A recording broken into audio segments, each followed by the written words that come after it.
To binge or not to binge? That is the question. Sup everyone, I'm your female otaku, and I'm here to discuss if watching anime weekly is right for you.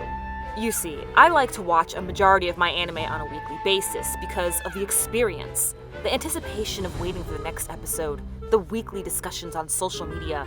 Seeing fan art of the most popular characters blow up on your timeline can really make watching a seasonal anime turn into an adventure. For example, I will never forget watching Yuri on Ice when it aired. Yuri on Ice blew up internationally and caught the eyes of professional figure skaters who are still touched by the anime to this day. Each week, I'd watch the episode, then rewatch it again in one of Sun Wukong's live streams, fangirl over the anime at my university's Japan club, and look at all the cosplays and tribute videos to such a groundbreaking series. And now, whenever I play that beautiful soundtrack, I smile. Not just because I'm thinking about the series, but because I'm reminiscing over the experience I had. Of course, most anime have had their run. The anime that aired last season, last year, the year before that, and a decade before that. When 2000s anime fans talk about what it was like to watch Code Geass, Death Note, or even the Melancholy of Haruhi Suzumiya weekly, I obviously can't relate. And to think, in a few years from now, people won't understand what I'm trying to express when discussing my weekly experience of watching ReZero, Death Parade, and even Darling in the Franxx.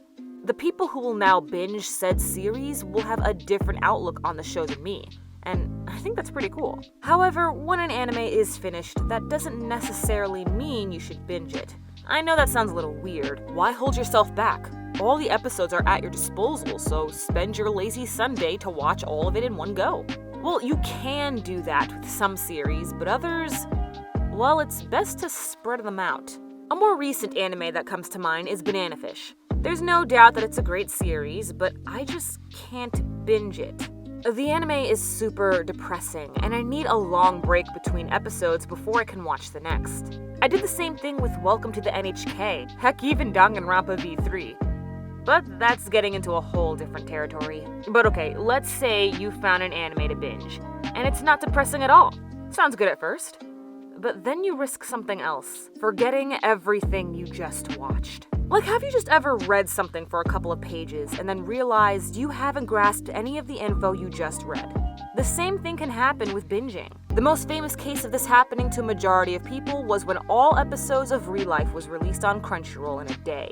I vaguely remember enjoying it, but I don't remember most of the characters or even how it ended. I do want to say that this is very situational. Devilman Crybaby released to Netflix about a year ago. Some of us binged it in a day, others in a weekend, but that series stuck with people. I binged Violet Evergarden in a few days when it was available on US Netflix, and it certainly stuck with me. Hell, forget new series. Binge-watching Fullmetal Alchemist Brotherhood, Kuroko No Basket, and Soul Eater a few years back have all stuck with me even though I didn't watch them weekly. So after all that, what am I trying to say? Should you binge or not? In the end, the answer lies within you. Do you want to take the risk in forgetting an entire series you spent the whole day watching? Do you want to talk with other people on social media about the latest episode? Let me know what works for you in the comments. I'd like to give a very special shout out to Chang Musty and Giovanni Herrera for donating to my Patreon. If you'd like a very special shout out in the next stream, video, or what have you, then please click on the Patreon link in the description to donate, as well as the links to my social media. I'm your female otaku. Sayonara.